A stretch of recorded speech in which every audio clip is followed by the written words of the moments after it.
আজ বাড়িতে বেশ বড় বড় চিংড়ি মাছ আছে, তো ভাবলাম আজকের একটু চিংড়ি মাছের ভাপা বানানো যাক।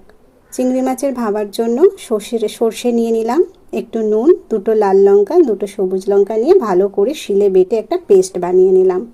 চলে আসলাম চিংড়ি মাছগুলো আমি আগে থেকেই ধুয়ে পরিষ্কার করে রেখে দিয়েছিলাম। তার মধ্যে সর্ষে বাটা দিয়ে দিলাম, একটু হলুদ, একটু লাল লঙ্কার গুঁড়ো, 3টে চেরা কাঁচা লঙ্কা, আর 2 চামচ দই আমি ফাটিয়ে রেখেছিলাম সেটাও দিয়ে দিলাম, আর একটু কাঁচা সর্ষের তেল দিলাম, একটু নুন আর একটু চিনি দিয়ে দিলাম।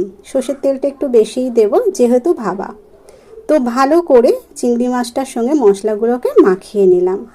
ভালো করে মাখিয়ে নিয়ে 20 মিনিটের জন্য আমি একটু রেস্টে রেখে দেব।